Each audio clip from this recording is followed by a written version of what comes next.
The Trump administration's immigration crackdown and ICE surge in the Twin Cities drew large protests today. It was part of a general strike and walkout backed by labor leaders and faith groups. Special correspondent Fred DeSam-Lazaro begins our coverage with this report from Minneapolis. ICE out! ICE out! Thousands of people braved bone-chilling temperatures this afternoon for a rally in downtown Minneapolis, protesting what they call a siege of the Twin Cities by federal agents.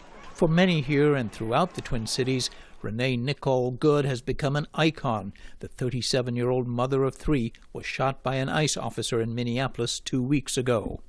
Her image now appears widely throughout the Twin Cities. Annie Rose co-owns the Lost Fox, a downtown St. Paul cafe that's a quiet refuge from all the tension outside. Renee Good is the face of it. It's a face that people can feel comfortable with. She's a woman, she was a mother, she was white, and it's something that we can come back to and say, oh, they came for my neighbors and then they came for me. Well, that is something that we can all resonate with. Today she closed the place, even though it's tough to lose a Friday evening's revenue in the slowest month of the year, she says.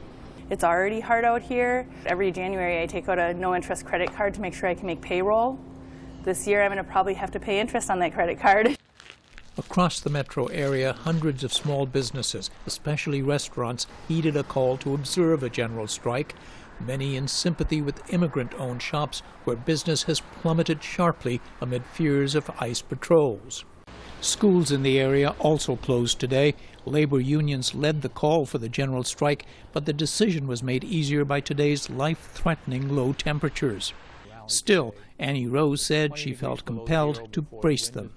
It's all fear-based. You're afraid to go to rallies, whether it's cold, you're afraid to go to rallies because you don't want to be shot. You're afraid to stand up for things because of fear. And how can you live your life if you're constantly in fear? It's important to show my kids that, no, you can stand up for what you believe in. Protesters marched about a mile through downtown Minneapolis to the indoor basketball arena.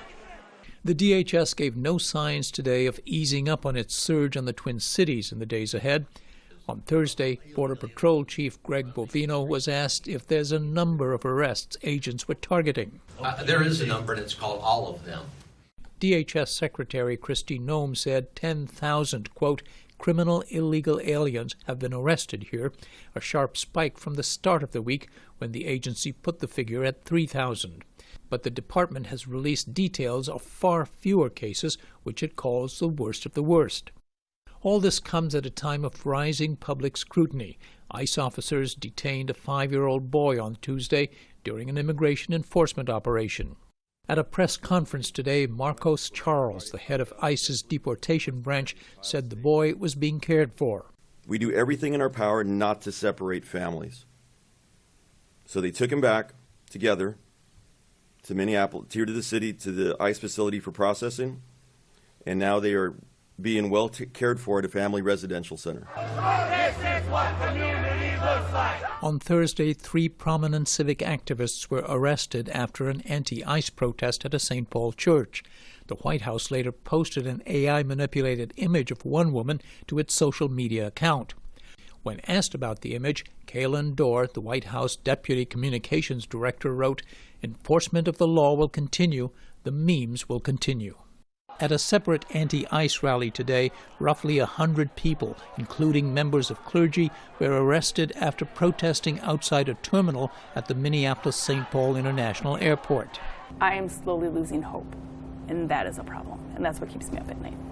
But then I go to rallies, like you asked why I'm going to go to the rally, and that is to see hope in process. For the PBS NewsHour, this is Fred DeSam-Lazaro in Minneapolis. Hey, just a minute before you move on. I want to say thank you for watching and for supporting us.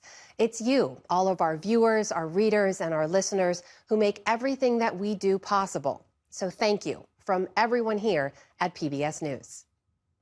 Support journalism you trust. Support PBS News. Donate now, or even better, start a monthly contribution today.